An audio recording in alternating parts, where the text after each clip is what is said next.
بسم اللہ الرحمن الرحیم۔ میں سمندر کی ان تیز لہروں کو اپنی طرف آتا دیکھ کر ذرہ برابر بھی نہیں گھبرا رہی تھی۔ ویسے بھی زندگی کا کیا فائدہ تھا جس میں صرف دکھ ہی دکھ ہو۔ بچپن سے لے کر اب تک کبھی کوئی خوشی دیکھی ہی نہ تھی۔ میں یہی سوچتی ہوئی سمندر کی ان گہرائیوں میں اترتی جا رہی تھی کہ اچانک سے ایک تیز لہر آئی اور مجھے اپنے ساتھ بہا کر لے گئی۔ مجھے سانس نہیں آ رہا تھا۔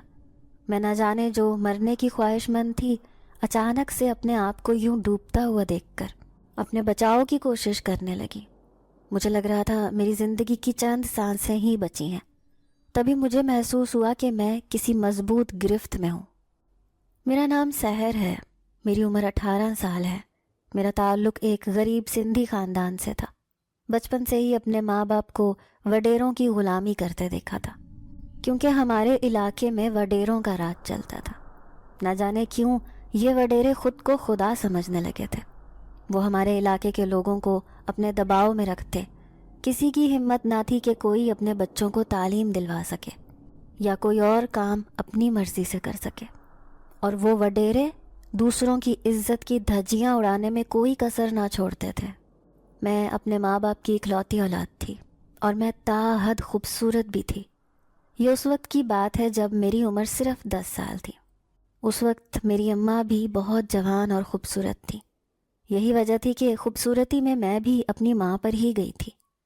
میرے ابا چونکہ وڈیرے کے کھیتوں میں ہی کام کرتے تھے، ایک دن ابا کھیتوں میں کام کر رہے تھے۔ میری اماں جو اکثر ابا کا کھانا لے کر ڈیرے پر جایا کرتی تھیں، اس دن بھی ابا کا کھانا لے کر کھیتوں میں گئی۔ جیسے ہی اماں کھیتوں میں پہنچی تو انہوں نے دیکھا کہ کھیتوں میں کوئی بھی نہ تھا۔ وہ ادھر ادھر نظر دوڑا کر دیکھنے لگی۔ ابا انہیں کہیں بھی نظر نہیں آ رہے تھے۔ ابا کو کھیتوں میں نہ پا کر اماں کچھ پریشان سی ہو گئی۔ ابا کے انتظار میں وہیں پر چارپائی پر بیٹھ گئی تاکہ جب ابا آئیں تو وہ انہیں کھانا کھلا کر برتن اپنے ساتھ ہی لے جائیں۔ لیکن ایک دم سے کسی نے اماں کے آنچل کو کھینچ لیا۔ اماں نے جیسے ہی پیچھے مڑ کر دیکھا تو دیکھ کر ہکا بکا رہ گئی، کیونکہ پیچھے وڈیرے سلطان کا چھوٹا بھائی وڈیرا نعمان کھڑا تھا۔ اس نے جب میری ماں کو اکیلے کھیتوں میں دیکھا تو اس نے اپنی شیطانی حرکتوں کا استعمال کرتے ہوئے میری ماں کی عزت لوٹنے کی کوشش کی۔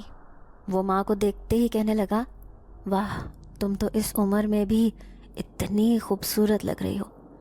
اماں گھبرا کر بولیں، دیکھو سائیں، میں یہاں اپنے شوہر کی روٹی لے کر آئی ہوں، مجھے کچھ نہ کہنا، خدا کا واسطہ ہے مجھے جانے دو۔ لیکن وڈیرے نعمان نے میری ماں کا ہاتھ پکڑا، بولا، تمہیں پتہ تو ہے مجھے چڑیاں بہت پسند ہیں، اور جب کوئی خوبصورت چڑیا میرے جال میں پھنس جاتی ہے تو میں اتنی آسانی سے تو نکلنے نہیں دیتا، اور پھر تم کیسے جا سکتی ہو؟ موقع بھی اچھا ہے، تمہارا شوہر یہاں موجود نہیں ہے۔ ماں نے بہت کوشش کی کہ وہ اپنے آپ کو اس سے چھڑوا لیں۔ کافی دیر تک ماں اس کی گرفت سے آزاد ہونے کی کوشش کرتی رہی۔ آخر کار کوشش اور ہمت کر کے وہ وڈیرے نعمان کی گرفت سے آزاد ہو گئیں، لیکن ان کا دوپٹہ وڈیرے نعمان کے ہاتھ میں ہی تھا۔ اماں ننگے سر ننگے پاؤں وہاں سے بھاگنا شروع ہو گئیں۔ وہ کچے راستے پر بھاگتی چلی جا رہی تھیں اور بار بار پیچھے مڑ کر دیکھ رہی تھیں کہ کہیں وڈیرا پیچھے ہی نہ آتا ہو، کہ اچانک سے ان کا ٹکراؤ میرے ابا سے ہو گیا۔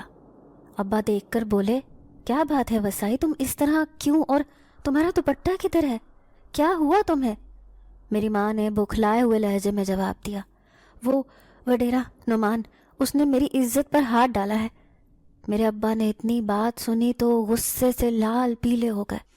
وہ بولے، جو مرضی ہے، بے شک ہم وڈیروں کے غلام ہیں، لیکن وڈیرے نے اتنی ہمت کیسے کر لی کہ اس نے میری عزت پر ہاتھ ڈالا؟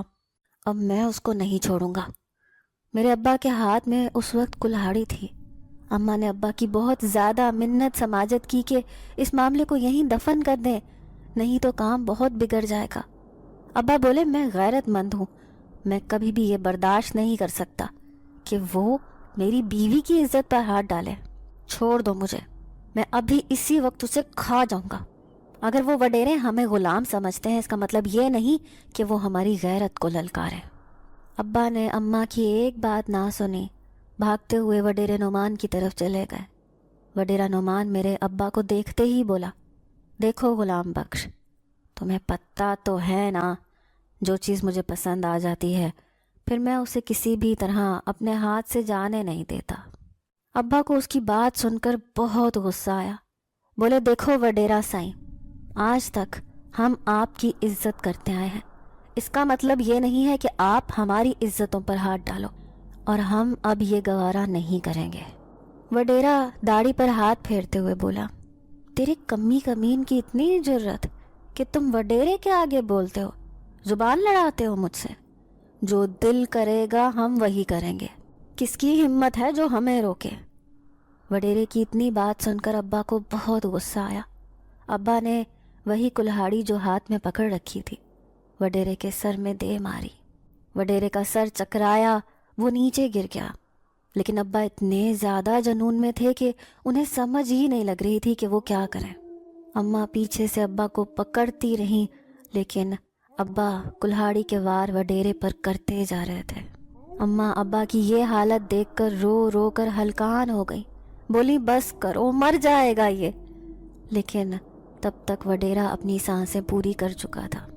وڈیرے کے سر کے 2 ٹکڑے ہو گئے تھے، لیکن ابا کا غصہ کم نہیں ہو رہا تھا۔ جیسے ہی ابا اپنے ہوش و حواس میں آئے تو وہ اپنے ہاتھوں کی طرف دیکھ کر حیران رہ گئے۔ بولے وسائی، یہ میں نے کیا کر دیا؟ میں نے تو وڈیرے سائیں کو مار ڈالا، اب نہ جانے کیا ہوگا۔ یہ سارا واقعہ دور کھڑا ملازم کرمو دیکھ رہا تھا۔ اماں اور ابا ابھی وہیں کھیتوں میں کھڑے پچھتاوے کی آگ میں جل رہے تھے، جبکہ دوسری طرف کرمو نے یہ خبر بڑے سائیں تک پہنچا دی۔ ابا نے اماں کا ہاتھ پکڑا، بولے چل وسائی، چل جلدی کر، ہم اپنی سحر گڑیا کو لے کر یہاں سے چلے جاتے ہیں، نہیں تو نہ جانے یہ وڈیرے ہمارے ساتھ کیا کر ڈالیں۔ اماں بھی بہت گھبرائی ہوئی تھیں۔ اماں ابا دونوں بھاگتے ہوئے گھر کی طرف آ رہے تھے کہ راستے میں انہیں وڈیروں کے آدمیوں نے روک لیا اور بولے کہ کوئی چھوٹا جرم کیا ہے جو ایسے بھاگتے جا رہے ہو، اور بھاگ کے کہاں جاؤ گے، اور تمہیں پتہ ہے اب تمہارے ساتھ کیا ہونے والا ہے۔ اتنے میں پورے گاؤں میں شور مچ گیا کہ وڈیرے نعمان کا قتل ہو گیا ہے۔ بہت سے لوگوں کا ہجوم اس جگہ لگ گیا۔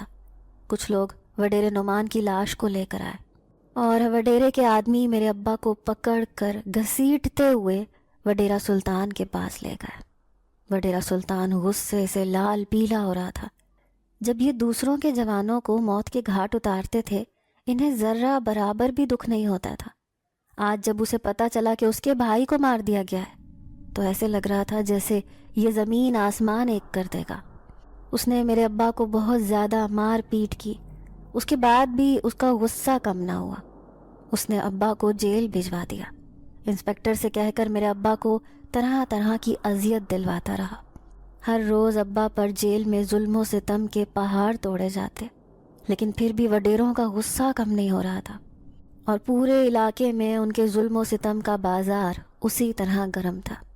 اماں جو کہ وڈیروں کی حویلی میں ہی کام کرتی تھیں، ایک دن مجھے لے کر وہ جیسے ہی وڈیروں کی حویلی میں پہنچی تو وڈیرے نعمان کی بیوی غصے سے پھنکارتی ہوئی آئی، اماں کے بال پکڑ کر بولی، تمہاری اتنی ہمت ہو گئی تھی، میرے شوہر کا قتل کر دیا، اب تمہارے پورے خاندان میں سے کوئی بھی نہیں بچے گا، ایک ایک کر کے سب کو مار ڈالیں گے۔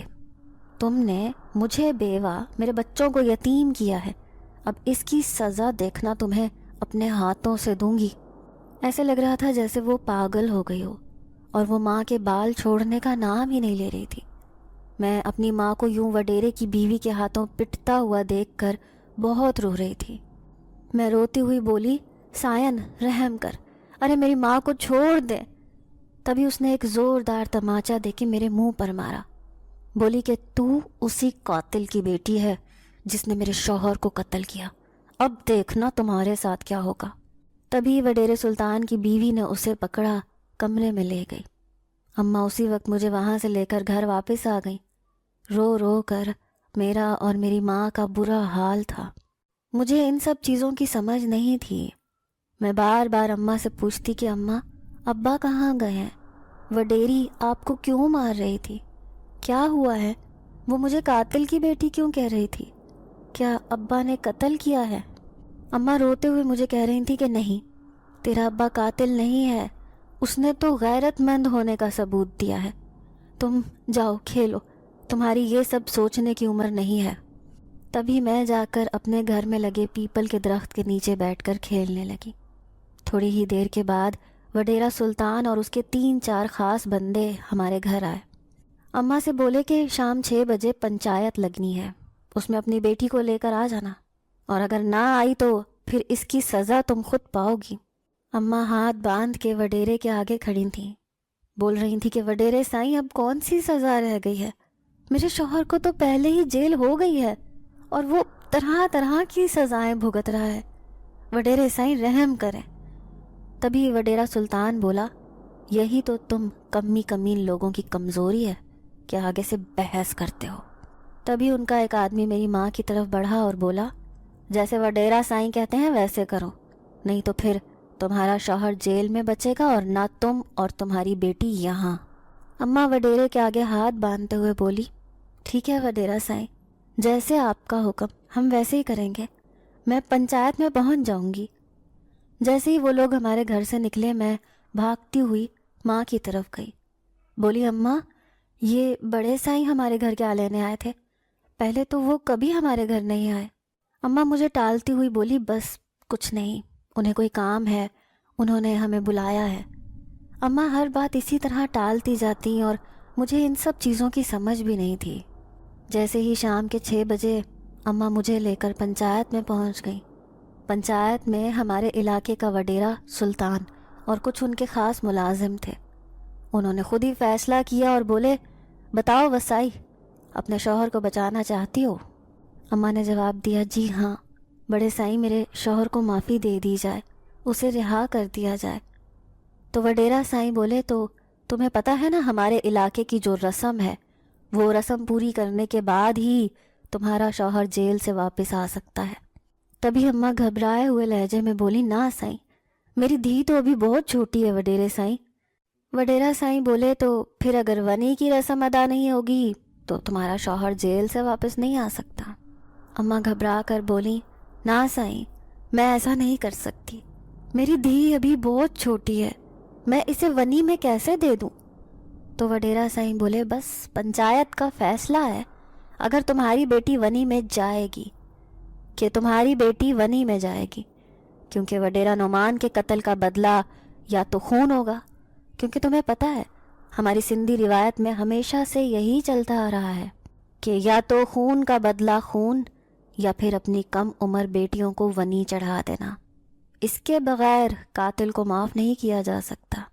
اب فیصلہ تمہارے ہاتھ میں ہے، اپنے شوہر کو پھانسی چڑھانا چاہتی ہو یا بیٹی کو ونی چڑھانا چاہتی ہو؟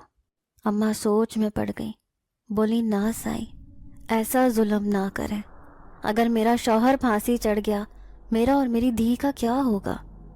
وڈیرا سائیں بولے، یہ تو تمہارے شوہر کو قتل کرنے سے پہلے سوچنا چاہیے تھا، اب وہی ہوگا جو ہمارا فیصلہ ہوگا، اور ہم کسی طرح بھی اپنا فیصلہ نہیں بدل سکتے۔ اگر تم اپنی بیٹی کو ونی میں دینے کے لیے تیار ہو تو تمہاری بیٹی کا نکاح کرمو کے ساتھ کیا جائے گا۔ یہ کرمو وڈیرا سلطان کا خاص ملازم تھا، جو کہ وڈیرے کے ساتھ وڈیرے کے باپ کے زمانے سے تھا۔ اس کی عمر میرے ابا سے کہیں زیادہ تھی۔ وڈیرے کی یہ بات سن کر اماں کا منہ کھلے کا کھلا رہ گیا۔ اماں بولی، نہ وڈیرا سائیں، میں آپ کے پاؤں پکڑتی ہوں، ایسا ظلم نہ کریں، میری سحر، میری گڑیا بھی بہت چھوٹی ہے، اس کے ساتھ ایسا نہ کریں۔ وڈیرا سلطان میری ماں کو دھکے مارتا ہوا وہاں سے چلا گیا۔ اماں وہیں پر بیٹھی کتنی دیر روتی رہی، اور میں ماں سے پوچھتی رہی، ماں آپ کیوں رو رہی ہیں؟ کیا ہوا ہے؟ کیا کیا ہے وڈیروں نے؟ اور یہ کیا کہہ رہے تھے؟ اماں مجھے گلے لگاتے ہوئے پھوٹ پھوٹ کر رو دی، بولی کہ نہ جانے کب تک ہمارے ساتھ یہ ظلم و ستم ہوتے رہیں گے۔ اماں روتے ہوئے مجھے وہاں سے گھر لے آئیں۔ اگلے دن اماں ابا سے ملاقات کرنے کے لیے جیل چلی گئیں، لیکن پولیس والوں نے اماں کی ابا سے ملاقات نہ ہونے دی اور اماں کو باہر سے ہی واپس بھیج دیا۔ اماں ابا سے بات کرنا چاہتی تھیں کہ وڈیروں نے پنچایت میں یہ فیصلہ کیا ہے، کیونکہ وہ جانتی تھیں کہ ابا کو کسی طرح بھی یہ فیصلہ قبول نہیں ہوگا۔ اسی لیے اماں نے سوچ لیا کہ ابا کی جان بچانے کے لیے انہیں اگر بیٹی کی قربانی دینی پڑی تو وہ دے دیں گی، کیونکہ وہ کسی طرح بھی ابا کو پھانسی کے پھندے تک پہنچنے نہیں دیکھنا چاہتی تھیں۔ اماں سارا سارا دن اور ساری ساری رات روتی. اماں کی طرف دیکھ کر میں بھی روتی، بار بار پوچھتی کہ اماں میرے ابا واپس کب آئیں گے، میں ابا کے بغیر نہیں رہ سکتی. اماں مجھے دلاسا دیتی، بولتی کہ بیٹی تمہیں کیا پتہ، تمہارا باپ ایک غلطی کی وجہ سے تمہاری زندگی میں کیا قیامت برپا ہونے والی ہے. میں اماں کی یہ باتیں سن کر حیرانگی سے ان کی طرف دیکھتی، بار بار پوچھتی کہ اماں کیسی قیامت، آپ کیسی باتیں کرتی ہیں، مجھے کچھ سمجھ میں نہیں آتی. اگلے ہی دن وڈیرے کے ساتھ اس کے کچھ آدمی تھے اور وہ ہمارے گھر آئے. ان کے ساتھ امام صاحب تھے. اس دن بھی میں درخت کے نیچے بیٹھی کھیل رہی تھی. میں وڈیرے کو دیکھتے ہی درخت کے پیچھے چھپ گئی کہ نہ جانے آج پھر یہ ہمارے گھر کیوں آ گئے ہیں. وڈیرے کے آدمیوں کے پاس وہ بڑی بڑی بندوقیں ہوتی تھیں، مجھے ان سے بہت ڈر لگتا تھا. وڈیرے کو دیکھتے ہی اماں بہت گھبرا گئیں. اماں نے جلدی سے چارپائی بچھا دی. وڈیرا وہاں بیٹھا اور بولا بلاؤ اپنی بیٹی سحر کو، نکاح ہے اس کا کرمو کے ساتھ.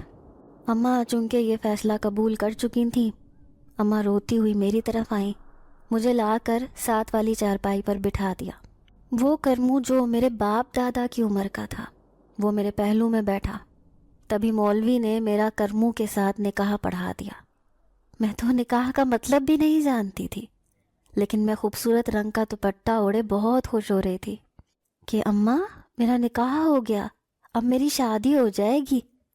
اماں کہہ رہی تھی یہ نکاح نہیں ہے، یہ تمہارا جنازہ ہے جو تیار کیا جا رہا ہے. میں اماں سے کہہ رہی تھی نہیں اماں میری شادی ہو رہی ہے نا. اماں میری اس معصومیت کو دیکھ کر اور بھی زیادہ بلک بلک کر رونے لگی. ایسے ہی دن گزرتے رہے. ابا میرے جیل میں ہی سڑتے رہے، کیونکہ اسی دن وڈیرے سلطان نے اپنا حکم سنا دیا تھا کہ جس دن تمہاری بیٹی سحر رخصت ہو کر کرموں کے گھر جائے گی اس دن تمہارا شوہر جیل سے واپس تمہارے گھر آئے گا، کیونکہ جب تک ونی کی رسم پوری نہیں ہو جاتی تب تک ہم تمہارے شوہر کو رہا نہیں کروا سکتے. دن بڑی تیزی کے ساتھ گزرتے جا رہے تھے. اس سارے عرصے میں ایک دفعہ بھی مجھے یا اماں کو ابا سے ایک دفعہ بھی نہ ملوایا گیا. ابا بیچارے کو تو شاید اس بات کا پتہ بھی نہ ہو کہ میرا نکاح کرموں کے ساتھ پڑھوا دیا گیا ہے. وہ تو نہ جانے کیا سوچ کر اپنی سزا کے دن کاٹ رہے تھے. جیسے جیسے میں بڑی ہو رہی تھی، میں محلے میں لڑکیوں کے ساتھ کھیلنے نکلتی تو کہیں نہ کہیں بابا کرموں مل جاتا. مجھے دیکھتے ہی وہ وحشیانہ لہجے میں بولتا واہ سحر تو بڑی ہوتی جا رہی ہے.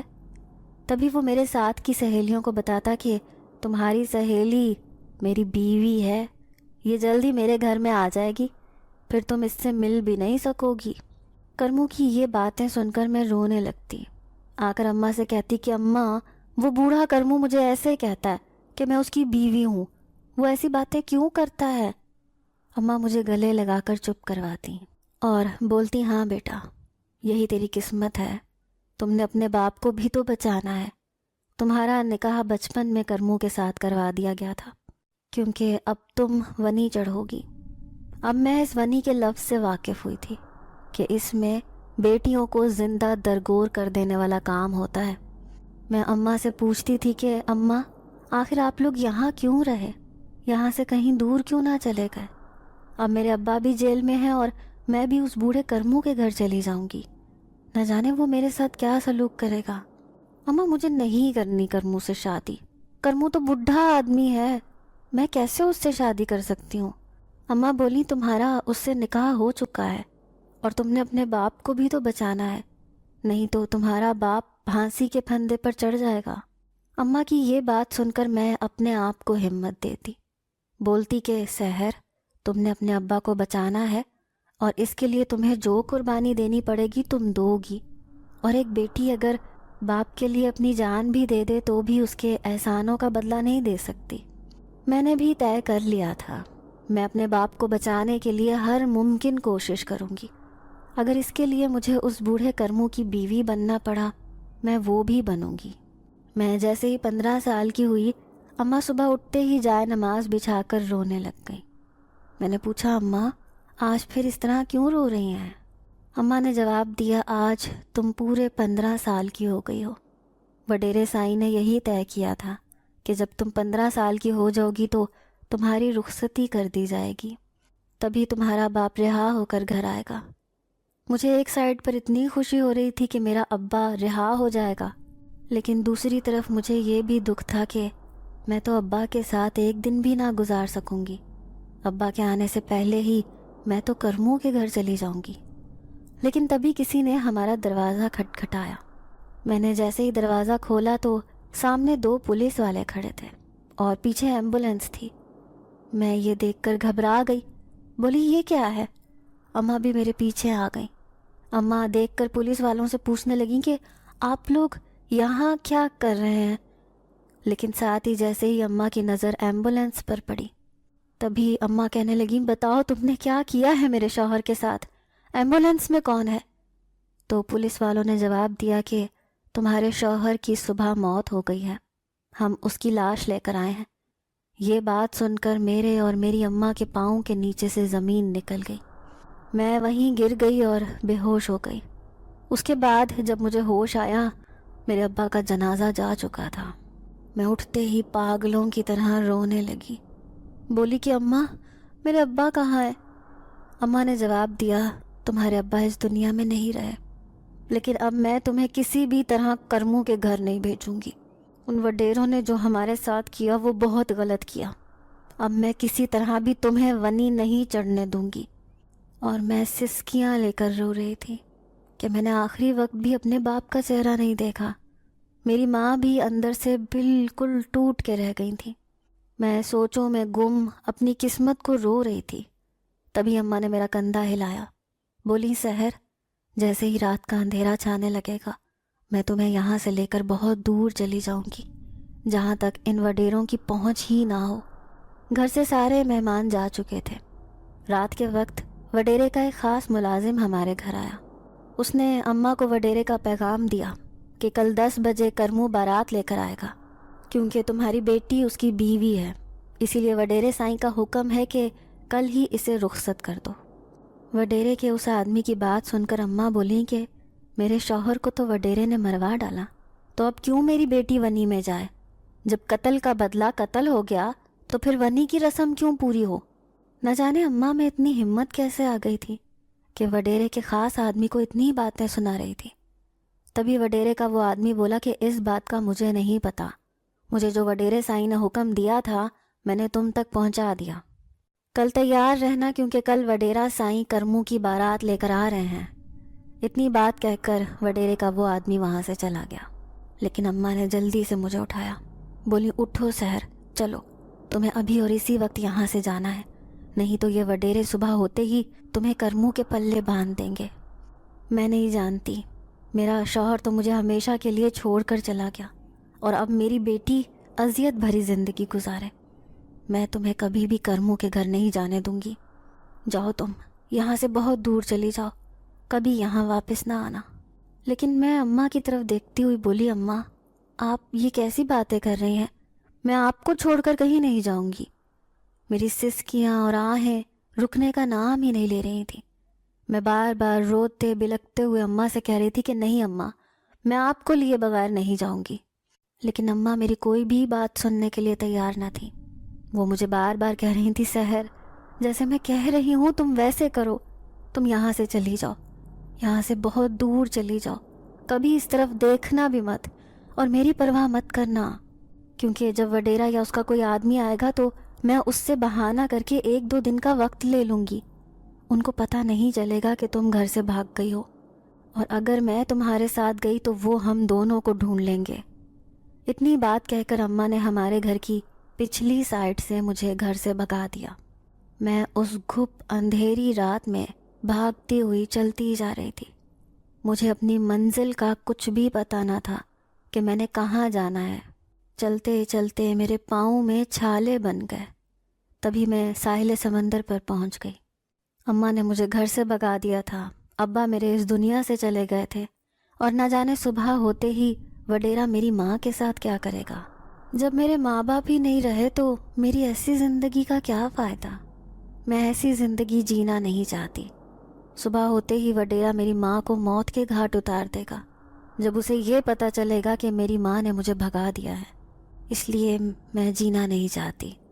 میں ساحل سمندر پر کھڑی سمندر کی ان تیز لہروں کو اپنی طرف آتا دیکھ کر ذرہ برابر بھی نہیں گھبرا رہی تھی۔ ویسے بھی اس زندگی کا کیا فائدہ تھا جس میں صرف دکھ ہی دکھ ہوں۔ بچپن سے لے کر اب تک کبھی کوئی خوشی دیکھی ہی نہ تھی۔ میں یہی سوچتی ہوئی سمندر کی ان گہرائیوں میں اترتی جا رہی تھی کہ اچانک سے ایک تیز لہر آئی اور مجھے اپنے ساتھ بہا کر لے گئی۔ مجھے سانس نہیں آ رہا تھا۔ میں اپنے بچاؤ کے لیے اس گہرے سمندر میں ہاتھ پاؤں مار رہی تھی۔ مجھے لگ رہا تھا کہ میری زندگی کی چند سانسیں بچی ہیں اور اب میں ہمیشہ ہمیشہ کے لیے سکون کی زندگی میں چلی جاؤں گی۔ لیکن اچانک ہی مجھے ایسے محسوس ہوا کہ میں کسی مضبوط گرفت میں ہوں۔ پانی کافی زیادہ میرے اندر چلا گیا تھا۔ یہ جو کوئی بھی تھا اس نے مجھے ساحل سمندر پر لٹایا، میرے اندر سے وہ پانی نکالا۔ کچھ دیر مجھے ٹریٹمنٹ دینے کے بعد اس نے میرا سر اپنے گھٹنے پر رکھا اور وہیں بیٹھ گیا۔ جیسے ہی میں نے آنکھیں کھولیں تو وہ ایک خوبصورت نوجوان تھا۔ اسے دیکھ کر میں ہکا بکا دیکھتی رہ گئی کیونکہ وہ اتنا خوبصورت تھا اور وہ بھی میری آنکھوں میں ہی دیکھ رہا تھا۔ تبھی میں بولی کہ کیوں بچایا؟ مجھے مر جانے دیتے نا، میں یہ زندگی نہیں جینا چاہتی تھی، تم کیوں میرے راستے میں آئے؟ تبھی اس نوجوان نے جواب دیا، نہیں، زندگی بہت قیمتی ہے، اس کو یوں ضائع نہیں کر دیتے۔ میں نے جواب دیا، نہیں چاہیے مجھے یہ زندگی، میں مرنا چاہتی تھی۔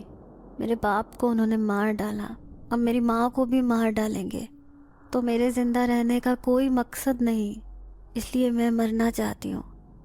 تبھی اس نوجوان نے میرے رخسار کو چھوتے ہوئے کہا، نہیں، تمہیں زندہ رہنا ہوگا، میرے لیے، اپنی ماں کے لیے۔ اس کی یہ بات مجھے حیران کر گئی۔ میں اس کے کندھے کا سہارا لیتے ہوئے اٹھ بیٹھی اور بولی، تم کون ہو؟ اس نے جواب دیا، یہ بات معنی نہیں رکھتی میں کون ہوں، بلکہ تم زندہ بچ گئی ہو، یہی بہت کچھ ہے۔ چلو میں تمہیں تمہاری ماں کے پاس لے کر چلتا ہوں۔ میں نے جواب دیا، نہیں، ماں نے مجھے وہاں سے بھگا دیا تھا کیونکہ صبح میری کرموں کے ساتھ شادی ہے اور ماں میری شادی اس سے نہیں کروانا چاہتی۔ وہ کرموں میرے باپ دادا کی عمر کا ہے، میرے باپ کو بھی ان لوگوں نے مار ڈالا۔ تبھی اس نوجوان نے جواب دیا، ہاں میں سب جانتا ہوں، لیکن تمہیں فکر مند ہونے کی ضرورت نہیں، میں تمہارے ساتھ ہوں اور اب کچھ بھی تمہارے ساتھ غلط نہیں ہوگا کیونکہ میں تم سے محبت کرتا ہوں۔ اس کی بات مجھے حیران کر گئی، لیکن میں بولی کہ میں نے تمہیں پہلی دفعہ دیکھا ہے، میں نے تو آج تک تمہیں کبھی نہیں دیکھا۔ اس نے جواب دیا، ہاں، کیونکہ میں تمہیں نظر ہی پہلی دفعہ آیا ہوں۔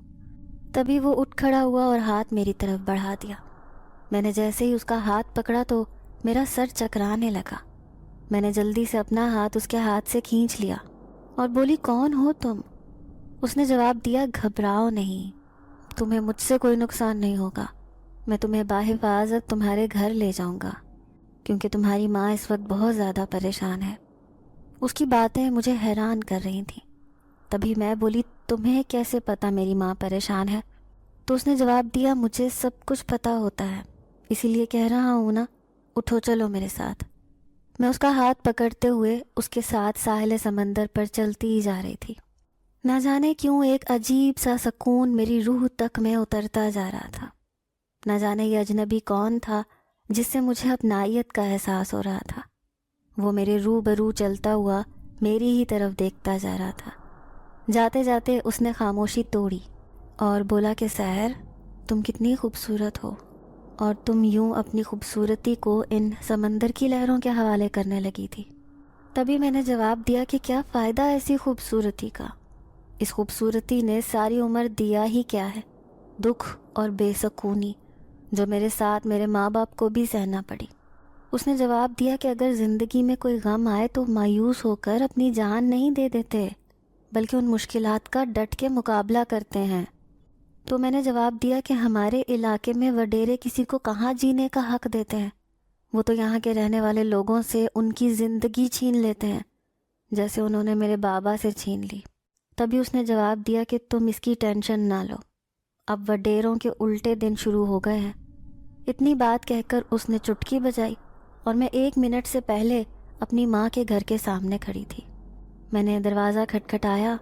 ماں نے گھبراتے ہوئے دروازہ کھولا تو مجھے دیکھ کر مجھ سے لپٹ گئی. بولی کہ سحر، میں نے تمہیں کہا تھا نا کہ واپس نہ آنا، تم پھر واپس آ گئی. تمہیں پتہ ہے نا صبح ہونے والی ہے، صبح ہوتے ہی وڈیرا بارات لے کر آ جائے گا، جاؤ واپس جاؤ.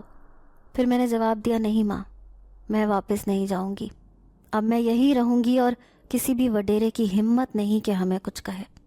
ماں میری اتنی ہمت دیکھ کر حیران ہو رہی تھیں. وہ لڑکا میرے بالکل سامنے کھڑا تھا لیکن اماں کو نظر نہیں آ رہا تھا. اماں میرے سامنے ہاتھ باندھ کر کھڑی ہو گئی. بولی، دیکھو سحر، اپنے ساتھ یہ ظلم نہ کر، چلی جا یہاں سے. میں بولی، ٹھیک ہے ماں، اگر میں نے یہاں سے جانا ہے تو میں آپ کو لیے بنا یہاں سے نہیں جاؤں گی، چلیں آپ میرے ساتھ. ماں بولی، لیکن اگر میں یہاں سے جاؤں گی تو وہ وڈیرا اور اس کے آدمی ہمارا پیچھا کریں گے، ہمیں کہیں نہ کہیں ڈھونڈ لیں گے. تو میں نے جواب دیا، نہیں اماں، میں آپ کو لیے بنا نہیں جاؤں گی. وہ لڑکا میری طرف دیکھ کے مسکرا رہا تھا. بولا، دیکھو، اس سے کہتے ہیں نا ہمت، اب لگ رہی ہو تم مضبوط سحر. اماں اس طرح مجھے اس سے باتیں کرتے ہوئے دیکھ کر بولی، کون ہے یہاں، کس سے تم باتیں کر رہی ہو؟ تو میں نے اماں کو کہا، یہ نظر نہیں آ رہا جو میرے ساتھ بیٹھا ہے؟ اماں نے جواب دیا، نہیں، مجھے تو کوئی نظر نہیں آ رہا. تبھی اس نے منہ پر انگلی رکھتے ہوئے مجھے خاموش کروا دیا اور بولا کہ نہیں، اپنی اماں کو یہ بات ابھی نہیں بتانی. تبھی میں نے اماں سے کہا کہ چلیں اماں ہمارے ساتھ. اماں میرے ساتھ چل دی. راستے میں نے وڈیرے سلطان کے 2 آدمی بھی دیکھے، لیکن نہ جانے کیوں ہم انہیں نظر ہی نہیں آ رہے تھے. وہ ہمارے قریب سے اس طرح گزر گئے جیسے انہیں پتہ ہی نہ چلا ہو کہ ہم ان کے قریب سے گزرے ہیں. جاتے ہوئے راستے میں اس لڑکے نے مجھے بتایا کہ وہ کوئی انسان نہیں بلکہ ایک جن زادہ ہے. کیا جن زادہ؟ میں اس کی یہ بات سن کر حیران رہ گئی اور بولی، کیا تم جن زادے ہو؟ لیکن تم تو بالکل انسانوں جیسے دکھائی دے رہے ہو. اس نے مسکراتے ہوئے جواب دیا، ہاں، میں انسانی شکل میں ہی وہاں ساحل سمندر پر گھومنے پھرنے آیا تھا. تبھی میں نے دیکھا کہ تم سمندر کی تیز لہروں کے ساتھ بہتی چلی جا رہی ہو. میں نے اس وقت تمہیں بچانا ہی مناسب سمجھا، لیکن جیسے ہی میں نے تمہیں بچایا تو میں تمہاری محبت میں گرفتار ہو گیا. تمہاری آنکھیں بہت خوبصورت ہیں. اب میں تمہیں کبھی بھی اس دنیا میں نہیں آنے دوں گا، ہمیشہ تمہیں اپنے پاس رکھوں گا. تمہاری ماں کو بھی اپنے کوہکاف میں جگہ دوں گا. اس کی یہ بات مجھے حیران کر رہی تھی اور مجھے بہت ڈر اور خوف محسوس ہوا. میں بولی، نہیں، اگر میں وڈیروں کے ظلم و ستم سے بچی ہوں تو میں جنات لوگ میں نہیں جاؤں گی، کیونکہ جنات بہت خوفناک ہوتے ہیں، میں انہیں دیکھ کے ڈر جاؤں گی. اس نے جواب دیا، نہیں، ایسا کچھ نہیں ہوگا، تم میرے ساتھ چلو. دیکھو، میں بھی تو ایک جن زادہ ہوں، لیکن تمہارے ساتھ ہوں، تمہیں کسی قسم کا ڈر محسوس نہیں ہو رہا. میں بولی، نہیں، تمہارے ساتھ تو میں خود کو بہت زیادہ محفوظ محسوس کر رہی ہوں. وہ مجھے لے کر ایک انجانے سے راستے پر چل رہا تھا. ماں بھی میرے پیچھے پیچھے آ رہی تھی، مجھ سے بار بار پوچھ رہی تھی کہ سحر، تم کس کے ساتھ باتیں کر رہی ہو؟ یہ کیا جنات لگایا ہوا ہے؟ کون ہے یہاں پر؟ ماں بھی گھبرا گئی تھی. تبھی میں بولی کہ اماں، ہم جہاں جا رہے ہیں وہ ہم انسانوں کی دنیا نہیں ہے بلکہ وہ کوہکاف ہے. ماں میری بات سن کر بولی، رک جاؤ سحر، یہ تم کیا کہہ رہی ہو؟ کیا کوئی آسیبی سایہ ہے تم پر؟ میں نے جواب دیا، نہیں ماں، آسیبی سایہ نہیں ہے بلکہ ایک جن زادے نے مجھے بچایا ہے. تبھی وہ جن زادہ میری ماں کو نظر آنے لگا تو میں نے ماں کو ساری اصلیت بتا دی کہ کیسے اس نے مجھے سمندر کی تیز لہروں سے بچایا تھا. وہ ہمیں لے کر ایک خوبصورت محل نما گھر میں چلا آیا. اس گھر کو بہت اچھے طریقے سے سجایا گیا تھا. لگ ہی نہیں رہا تھا کہ یہ جنات کا گھر ہے، بلکہ ایسے لگ رہا تھا کہ کسی امیر کبیر بندے کا گھر ہے. میں اس گھر میں خود کو بہت محفوظ محسوس کر رہی تھی. اس جن زادے نے، جس کا نام عبداللہ تھا، مجھے میری ماں کے ساتھ ایک کمرے میں رکھا. یہ کمرہ انتہائی نفیس تھا. یہاں پر پڑا خوبصورت بیڈ جس کے ارد گرد ہیرے جواہرات جڑے ہوئے تھے. ایسے لگ رہا تھا کہ جیسے کسی جنت میں آ گئے ہوں. تبھی 2 خوبصورت دوشیزہ ہاتھ میں جوس کے گلاس لیے ہماری طرف آئیں. بولی، یہ لیں، آپ جوس پئیں، یہ ہمارے کوہکاف کا بہترین جوس ہے، اسے پی کر آپ راحت محسوس کریں گی. اماں میری طرف دیکھنے لگیں. بولی، سحر، یہ تم نے کیا کر دیا؟ اگر وڈیروں سے جان چھٹی ہے، اب تم جنات لوک میں آ گئی ہو. تبھی میں نے ماں کو جواب دیا، ماں آپ کو گھبرانے کی ضرورت نہیں، وہ جن زیادہ دوسرے جنات کی طرح نہیں ہے یا ہمارے علاقے کے انسانوں کی طرح نہیں ہے، وہ مجھ سے محبت کرتا ہے، اس نے مجھ سے اپنی محبت کا اظہار کیا ہے، وہ مجھے کبھی بھی کوئی نقصان نہیں پہنچائے گا۔ میں اتنے یقین سے اپنی ماں کو یہ بات کہہ رہی تھی کہ ماں میری طرف دیکھتی رہ گئی۔ میں نے وہ جوس کا گلاس پکڑا، ماں کے ہاتھ میں تھما دیا، خود بھی پینے لگی۔ وہ واقعی بہت مزیدار قسم کا جوس تھا۔ میں جیسے جیسے اسے پی رہی تھی مجھے اپنے جسم میں طاقت محسوس ہو رہی تھی۔ پچھلے 2 دن سے ہم دونوں ماں بیٹی نے کچھ بھی نہیں کھایا تھا، جس کی وجہ سے بہت زیادہ کمزوری محسوس ہو رہی تھی۔ تبھی وہ جن زیادہ خوبصورت کالے رنگ کے لباس میں کمرے میں داخل ہوا۔ بولا کہ آپ لوگوں کو یہاں کسی قسم کی کوئی تکلیف نہیں ہوگی، آپ لوگ آرام سکون سے یہاں رہیں، تب تک میں اپنے کچھ کام نمٹا لوں۔ ہم لوگ کئی دن تک اسی کوکاف میں رہے۔ ایک دن ماں بولی کہ جب یہ جن زیادہ ہمارے ساتھ ہے تو ہمیں ان وڈیروں سے ڈرنے کی کیا ضرورت ہے؟ ہم اپنے علاقے میں جائیں گے، اپنے گھر میں جائیں گے، وہ گھر تمہارے باپ کی نشانی ہے۔ تبھی میں نے اس جن زادے عبداللہ سے بات کی کہ میں اپنی دنیا میں واپس جانا چاہتی ہوں، جب تم میرے ساتھ ہو تو مجھے ان وڈیروں سے ڈر نہیں لگتا۔ تبھی اس نے جواب دیا کہ تم جیسے چاہتی ہو ویسے ہی ہوگا، لیکن کبھی بھی میرا ساتھ مت چھوڑنا، کیونکہ میں تم سے بہت محبت کرتا ہوں۔ میں نے اس سے کہا کہ جب تم نے میرا ساتھ نہیں چھوڑا تو میں بھی کسی طرح بھی تمہارا ساتھ نہیں چھوڑوں گی، میں ہمیشہ تمہارے ساتھ رہوں گی، چاہے اس کے لیے کچھ بھی ہو جائے۔ تبھی وہ مجھے اور میری ماں کو لے کر ہمارے گھر پہنچا۔ ابھی ہمیں گھر پہنچے تھوڑی ہی دیر ہوئی تھی، تبھی کسی نے ہمارا دروازہ کھٹکھٹایا۔ ماں نے جیسے ہی دروازہ کھولا تو وڈیرا اور اس کے 2 آدمی دروازے پر تھے۔ وڈیرے نے جیسے ہی میری ماں کو دیکھا تو وہ میری ماں کو مارنے کے لیے آگے بڑھا۔ جیسے اس نے ہاتھ اٹھایا تو وہیں پر اس کو فالج ہو گیا۔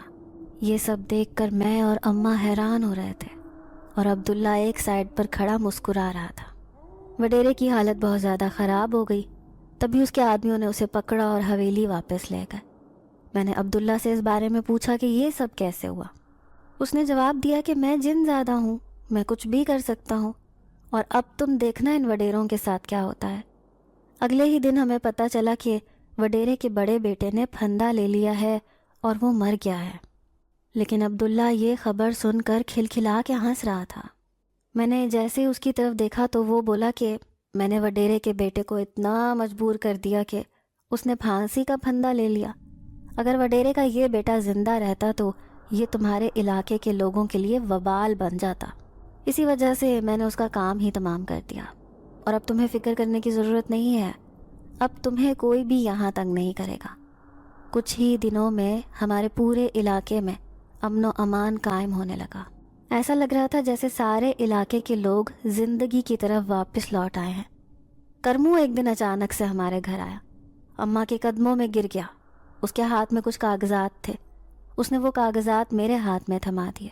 بولا کہ آج سے تم آزاد ہو، ویسے بھی تمہارا تو نکاح چھوٹی عمر میں ہوا تھا، تمہیں تو تب نکاح کا مطلب بھی نہیں پتا تھا، اس لیے وہ نکاح جائز نہیں تھا۔ میں نے پھر بھی طلاق کے کاغذات مکمل کروا دیے ہیں، تم کسی نوجوان سے شادی کر لینا۔ عبداللہ نے اس کے ہاتھ سے وہ کاغذات پکڑے تو کرمو خوفزدہ ہو گیا کہ اس کے ہاتھ سے وہ کاغذات کیسے ہوا میں لہرا رہے ہیں۔ پورے علاقے میں یہ بات مشہور ہو گئی کہ ہمارے گھر پر آسیب کا سایہ ہے۔ کوئی بھی ہمارے گھر اتنا زیادہ نہ آتا جاتا تھا، لیکن سب لوگ پرسکون طریقے سے اپنی زندگی گزارنے لگے تھے۔ ایک دن عبداللہ نے اماں سے بات کی کہ وہ مجھ سے شادی کرنا چاہتا ہے۔ اماں کو اس بات پر کوئی بھی اعتراض نہ تھا، کیونکہ اماں کا کہنا تھا کہ ان انسانوں سے اچھا تو یہ جن زیادہ ہے جس نے ہماری زندگی میں خوشیاں ہی خوشیاں بھر دی ہیں، اور ہماری زندگی سے غم کے بادل چھٹ گئے ہیں۔ جس دن میری اور عبداللہ کی شادی تھی، کوکاف سے بہت سے جنات انسانی شکل میں آئے، بڑی دھوم دھام سے ہماری شادی کروائی، لیکن ہماری شادی کی خبر کسی کو بھی ہمارے علاقے میں سے پتہ نہ چلی، بلکہ ہمارے گھر میں ہی شادی ہوئی اور اس شادی کے بارے میں کسی کو بھی پتہ نہ چل سکا۔ اور آج تک یہ بات کوئی نہیں جانتا کہ میں نے ایک جن زادے سے شادی کی ہے، بلکہ سب لوگ مجھے غیر شادی شدہ سمجھتے ہیں۔ یہ بات صرف میری ماں اور میں جانتے ہیں۔ میں عبداللہ کے ساتھ ہنسی خوشی اپنی زندگی گزار رہی ہوں۔ کوئی بھی مشکل پیش آتی ہے تو عبداللہ چٹان کی طرح اس مشکل کے آگے کھڑا ہو جاتا ہے۔ وہ مجھے زندگی میں کسی چیز کی کمی نہیں آنے دیتا۔ وہ عام انسانوں کی طرح میرے پاس آتا ہے، لیکن میرے اور میری ماں کے علاوہ وہ کسی کو نظر نہیں آتا۔ اب آپ مجھے بتائیں، عبداللہ کے ساتھ شادی کر کے میں نے کچھ غلط تو نہیں کیا؟ کیونکہ اس نے میری زندگی کو داؤ پر لگنے سے بچایا، ہر مشکل وقت میں میرا ساتھ دیا۔ اس کی وجہ سے میری زندگی کی سانسیں بحال ہوئی۔ میں تو اس کا احسان زندگی بھر نہیں دے سکتی۔ اپنی زندگی اس کے نام کر کے شاید میں اسے احسان کا بدلہ اتار سکوں۔ ناظرین، اگر آپ کو آج کی یہ کہانی اچھی لگی ہو تو ویڈیو کو لائک ضرور کریں۔ اگر آپ کو ایسی دہشت ناک، دل کو جکڑ دینے والی کہانیاں پسند ہیں تو ایسی ایک کہانی روزانہ سننے کے لیے ہمارے چینل کو سبسکرائب کریں۔ اجازت چاہتے ہیں، اللہ حافظ۔